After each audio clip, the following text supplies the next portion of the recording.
નમસ્તે મિત્રો, હું બીના નંજાર. અર્થશાસ્ત્ર પ્રકરણ 2 મૂળભૂત ખ્યાલો અને સંકલ્પનાઓ વિશે આપણે જાણકારી મેળવી રહ્યા છીએ. તો આજે આપણે તેની અંદર ઉત્પાદનના સાધનો વિશે માહિતી પ્રાપ્ત કરશું. માણસ અમર્યાદિત જરૂરિયાત ધરાવે છે. આ જરૂરિયાતોની પૂર્તિ માટે વસ્તુઓ અને સેવાઓનું ઉત્પાદન કરવામાં આવે છે. હવે ઉત્પાદન એટલે કે શું? તો વસ્તુ કે સેવા માટે તુષ્ટિગુણનું એટલે કે સંતોષનું સર્જન કરવાની પ્રક્રિયા એટલે કે ઉત્પાદન. હવે સાધનો એટલે શું? તો તુષ્ટિગુણના સર્જનની પ્રક્રિયામાં મદદરૂપ થતી બાબતોને ઉત્પાદનના સાધનો કહે છે. તો ઉત્પાદન અને સાધનો તેના અર્થ વિશે આપણે જાણકારી પ્રાપ્ત કરી. માનવીની જરૂરિયાત સંતોષી શકે તે રીતે વસ્તુ કે સેવાનું ઉપયોગી સ્વરૂપ આપવામાં આવે તો તે ઉત્પાદન છે. સારી રીતે કહીએ તો ઉપયોગિતા ગુણનું સર્જન કરવાની પ્રક્રિયા એટલે ઉત્પાદન, જે આપણે અત્યારે જોયું. સ્થળ, સમય, સ્વરૂપ બદલવાથી તુષ્ટિગુણમાં વધારો થાય છે. તો આપણે થોડાક ઉદાહરણ જોઈએ. જેમ કે લાકડું. વૃક્ષમાંથી લાકડું કાપવામાં આવે ત્યારે તેનો ઉપયોગિતા ગુણ એટલો હોતો નથી, પરંતુ જ્યારે તેને ફર્નિચરના રૂપમાં વેચવામાં આવે કે બજારમાં મૂકવામાં આવે તો ત્યારે તેનો ઉપયોગિતા ગુણ ઘણો જ વધી જાય છે. તેવી જ રીતે પાણી આપણે જ્યારે ફિલ્ટર્ડ વોટરના રૂપમાં આપણે પાણીનો ઉપયોગ કરીએ ત્યારે તેનો ઉપયોગિતા ગુણમાં ઘણો વધારો થાય છે. જેમ કે નદીનું પાણી હોય છે ત્યારે તેનું એટલો ખાસ મહત્વ હોતું નથી, પરંતુ જ્યારે ફિલ્ટર્ડ વોટર જે આપણે પીવાના પાણીમાં ઉપયોગમાં લઈએ છીએ ત્યારે શહેરોમાં તે પાણી આવે છે ત્યારે તેનો ઉપયોગનો ગુણ વધી જાય છે. તો સ્થળનો જ્યારે બદલાવ થાય છે ત્યારે ઉપયોગિતા ગુણમાં પણ બદલાવ આવે છે. તેવી જ રીતે ફટાકડા. તો ફટાકડા છે આપણને દિવાળી હોય છે કે નવું વર્ષ આપણે ઉજવીએ છીએ ત્યારે આપણે તેનો ઉપયોગ કરીએ છીએ, પરંતુ આખા વર્ષ દરમિયાન ફટાકડાનો એટલો ઉપયોગ થતો નથી. તો સમય મુજબ વસ્તુના ઉપયોગના ગુણમાં વધારો થાય છે. ફટાકડાની જેમ આપણે પતંગનું જોઈ શકીએ કે ઉત્તરાયણનો તહેવાર આવે ત્યારે આપણે પતંગની ખરીદી કરીએ છીએ, તો ત્યારે પતંગનો જે ગુણ છે ઉપયોગિતાનો તે ઘણો વધી જાય છે. તો સ્થળ, સમય અને સ્વરૂપ બદલવાથી તુષ્ટિગુણમાં વધારો થાય છે તે આપણે જોઈ શકીએ છીએ. હવે આપણે ઉત્પાદનના મહત્વપૂર્ણ સાધનો વિશે માહિતી પ્રાપ્ત કરશું. અર્થશાસ્ત્રમાં ઉત્પાદનના સાધનોનો પરિચય પ્રાપ્ત કરવો ખૂબ જ જરૂરી છે, જે તમને વારંવાર આ શબ્દો સાંભળવા મળશે. પહેલું છે જમીન, બીજું છે શ્રમ, ત્રીજું મૂડી અને ચોથું નિયોજક. આ 4 ઉત્પાદનના મહત્વપૂર્ણ સાધનો છે જે તમારે યાદ રાખી લેવા આવશ્યક છે, કારણ કે આ શબ્દોનો ઉપયોગ આપણે વારંવાર કરશું. પ્રોફેસર માર્શલના મતે ઉત્પાદનના 2 સાધન છે. અહીં આ ઉત્પાદનના જે 4 સાધનો વિશે આપણે જાણકારી પ્રાપ્ત કરી તે સામાન્ય રીતે બધા જેટલા પણ અર્થશાસ્ત્રીઓ છે તેમના દ્વારા આપવામાં આવ્યો છે, પરંતુ માર્શલના મતે ફક્ત 2 જ સાધનો છે જે ઉત્પાદનના સાધનો ગણાય છે. તો તેમના મતે કુદરત અને મનુષ્ય આ 2 ઉત્પાદનના મુખ્ય સાધનો છે.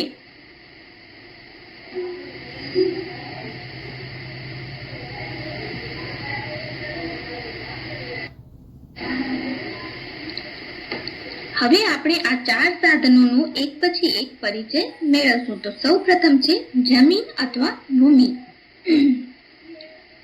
પ્રોફેસર માર્શલે જમીનનું વ્યાખ્યા આપી છે કે મનુષ્યને ઉત્પાદનમાં મદદરૂપ થતા કુદરતી પરિબળો જમીન છે. સામાન્ય વ્યવહારમાં જમીન એટલે પૃથ્વીની ઉપરની સપાટી જેના પર માણસ વસવાટ કરે છે. પરંતુ અર્થશાસ્ત્રમાં જમીનનો વિસ્તૃત અર્થ છે જે આપણે પ્રોફેસર માર્શલની વ્યાખ્યા દ્વારા મેળવી શકીએ છીએ. એટલે કે જમીનના લક્ષણો ચકાસશું. જમીન એ કુદરતી બક્ષિસ છે જેનો પુરવઠો સ્થિર છે. તો જમીનનો પુરવઠો ના આપણે વધારી શકીએ છીએ ના આપણે ઘટાડી શકીએ છીએ, તેથી તે સ્થિર છે.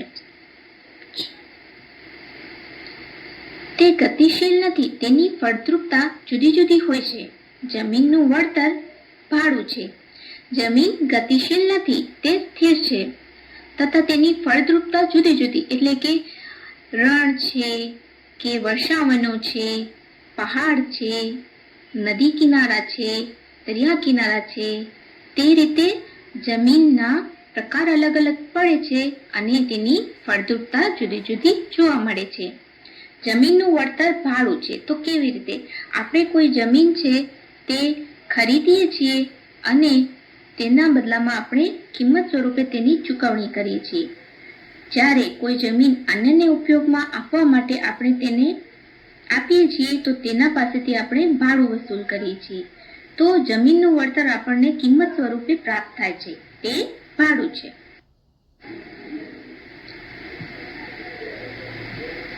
હવે આપણે જોઈએ શ્રમ. વળતરની અપેક્ષા સાથે થતું માનસિક કે શારીરિક કાર્ય તે શ્રમ છે. શ્રમ કરનાર તે શ્રમિક છે. તો આપણે કહી શકીએ કે શ્રમ એ મુખ્યત્વે માનવી દ્વારા કરવામાં આવતું કાર્ય છે કે જેના બદલામાં વ્યક્તિને વળતર મળે છે. હવે આપણે શ્રમના લક્ષણો જોશું. શ્રમ નાશવંત છે, તેનો સંગ્રહ થઈ શકતો નથી. વ્યક્તિ જ્યારે શ્રમ કરે છે, કાર્ય કરે છે, ત્યારે જ તે મહત્વપૂર્ણ ગણાય છે, પરંતુ ત્યારબાદ તે શ્રમ નાશવંત બની જાય છે. જેથી એક સમયે વ્યક્તિ દ્વારા કરવામાં આવતું કાર્ય એ તે જ સમયે થઈ શકે છે, પરંતુ તે કાર્ય તે વ્યક્તિ પછી માટે રાખી શકતું નથી, જેથી તેનો સંગ્રહ થઈ શકતો નથી. શ્રમ અને શ્રમિક અવિભાજ્ય છે. શ્રમ એ શ્રમિક દ્વારા કરવામાં આવે છે, તેથી શ્રમ એ શ્રમિકનો એક ભાગ છે. આપણે શ્રમ અને શ્રમિકને અલગ કરી શકતા નથી. શ્રમ ગતિશીલ છે. શ્રમિક જ્યાં જશે ત્યાં જ તેની સાથે શ્રમ જશે. બંને એકબીજા સાથે જોડાયેલ છે, જેથી વ્યક્તિ જાશે તેની સાથે શ્રમ પણ ગતિશીલ બનશે. દરેક શ્રમિકની કાર્યક્ષમતા જુદી જુદી હોઈ શકે છે.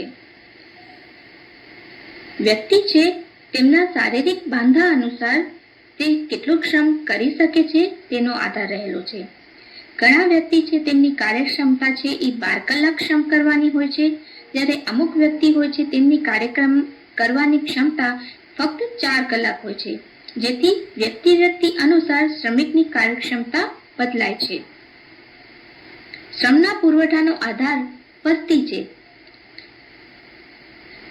ધારો કે તમે માની લો કે અમુક દેશ છે ત્યાં 100 વ્યક્તિઓ રહે છે, જ્યારે એની સરખામણીએ બીજો એક દેશ છે કે જ્યાં 1000 શ્રમનો પુરવઠો છે. તો આપણે જોઈ શકીએ છીએ કે 1000 શ્રમનો પુરવઠો છે તે દેશમાં શ્રમનું પ્રમાણ વધુ જોવા મળશે, જેમ એની સામે 100 વ્યક્તિનો જે દેશ છે ત્યાં શ્રમનો પુરવઠાનું પ્રમાણ ઓછું જોવા મળશે. તો આપણો ભારત દેશ છે ત્યાં કરોડોની વસ્તી છે, જેના કારણે ભારત પાસે શ્રમનો ઘણો જ પુરવઠો ઉપલબ્ધ છે. તેની સરખામણીએ નેપાળ છે એ નાનું રાષ્ટ્ર છે, જેથી ત્યાં શ્રમનો પુરવઠો મર્યાદિત થઈ જાય છે. તો શ્રમનો પુરવઠાનો આધાર સીધી રીતે વસ્તી ઉપર છે કે જ્યાં વસ્તી વધુ હશે ત્યાં શ્રમ વધુ હશે જ્યાં વસ્તી ઓછી હશે ત્યાં શ્રમનું પ્રમાણ, પુરવઠાનું પ્રમાણ ઓછું હશે. શ્રમનું વળતર વેતન છે. વ્યક્તિ શ્રમ કરે છે ત્યારે તેના બદલામાં તેને વેતન પ્રાપ્ત થાય છે, જેથી શ્રમનું વળતર વેતન ગણાય છે.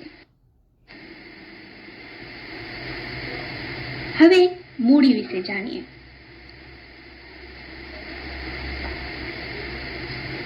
મૂડી એટલે એવી ભૌતિક વસ્તુ જે ઉત્પાદનમાં મદદરૂપ થાય છે. આધુનિક ઉત્પાદન પ્રક્રિયામાં અગત્યનું ગણાતું સાધન મૂડી છે. શ્રમ અને જમીન એ કુદરતનું સર્જન છે, જ્યારે મૂડી માનવ સર્જિત ઉત્પાદનનું સાધન છે. હવે આપણે મૂડીના લક્ષણો ચકાસીએ. મૂડી માનવ સર્જિત ઉત્પાદનનું સાધન છે. મૂડી એટલે એવી ભૌતિક વસ્તુઓ જે ઉત્પાદનમાં મદદરૂપ થાય છે અને માનવ દ્વારા ઉત્પાદિત સાધન છે. મૂડી સૌથી વધુ ગતિશીલ છે. આપણે મૂડીને ગમે એ પ્રકારે, ગમે તે રીતે અન્ય સ્થળે પહોંચાડી શકીએ છીએ. તો મૂડીના પ્રકાર અલગ અલગ વિવિધ હોવાથી તે ગતિશીલ છે. તેનો આપણે બેંક દ્વારા ટ્રાન્સફર કરી શકીએ છીએ અથવા અમુક એવી વસ્તુઓ કે જે ગતિશીલ છે તેના સ્વરૂપે પણ આપણે અન્ય સ્થળે પહોંચાડી શકીએ છીએ.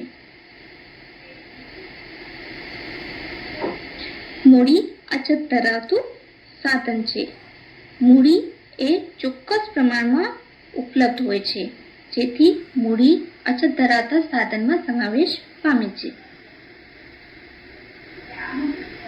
મૂડીનું વળતર વ્યાજ છે. આપણે બેંક પાસેથી લોન પ્રાપ્ત કરીએ છીએ તો જ્યારે તે લોનની ચૂકવણી કરીએ છીએ તો તેની સાથે અમુક ટકા આપણે વ્યાજની પણ ચૂકવણી કરીએ છીએ. તો મૂડીનું જ્યારે પણ ક્યાં પણ રોકાણ કરવામાં આવે તો ત્યારે આપણને તેની સાથે વ્યાજ પ્રાપ્ત થાય છે, જેથી મૂડીનું વળતર એ વ્યાજ છે. નિયોજક ઉત્પાદનના સાધનોનું સંયોજન કરનાર નિયોજક છે. જો કે વ્યવસ્થાપક અને નિયોજક વચ્ચે તફાવત છે. વ્યવસ્થાપક વેતન પ્રાપ્ત કરનાર કર્મચારી છે જે સાધનની વ્યવસ્થા કરે છે, જ્યારે નિયોજક છે એ બધા જે વ્યવસ્થાપક છે, ઉત્પાદનના સાધનો છે, શ્રમ છે વગેરેનું સંયોજન કરે છે. નિયોજક સ્વતંત્રપણે જોખમ ઉઠાવે છે. તેનું વળતર નિશ્ચિત નથી.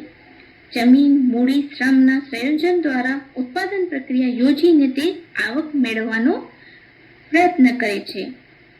નિયોજક ઉત્પાદનના ત્રણેય સાધનને નિશ્ચિત વળતર આપે છે અને તેનું જ પોતાનું વળતર નિશ્ચિત હોતું નથી. નિયોજકના લક્ષણો જોઈએ તે મુજબ જ જે નિર્ણયો કરે છે, જોખમ ઉઠાવે છે, જમીન, મૂડી અને શ્રમના સંયોજન દ્વારા ઉત્પાદન ગોઠવી આવક મેળવે છે તે નિયોજક, તથા તેનું વળતર અનિશ્ચિત નથી હોતું અને જો વળતર તેનું મળે છે, તેને પ્રાપ્ત થાય છે તો તે નફો કહેવાય છે. એટલે નિયોજક દ્વારા જેટલું રોકાણ કરવામાં આવ્યું હોય તેનાથી વધુ તેને પ્રાપ્ત થાય તે વળતર એટલે નફો. તો તે નફા સ્વરૂપે તે પોતાનું વળતર પ્રાપ્ત કરે છે. તો મિત્રો, આજે આપણે ઉત્પાદનના 4 મહત્વપૂર્ણ સાધનો જમીન, શ્રમ, મૂડી અને નિયોજક વિશે માહિતી પ્રાપ્ત કરી. આ ચારેય ઉત્પાદનના સાધનો થકી જ આર્થિક કાર્યો સંભવ બને છે, જેથી આ ચારેય ઉત્પાદનના સાધનોની માહિતી, તેમનો પરિચય પ્રાપ્ત કરવો આવશ્યક છે. તમને આ વિડીયો ઉપયોગી રહ્યું હશે એવી હું આશા રાખું છું. હવે આગળના જે આપણે ખ્યાલો છે તે આગળના વિડીયોની અંદર સમજશું. ધન્યવાદ.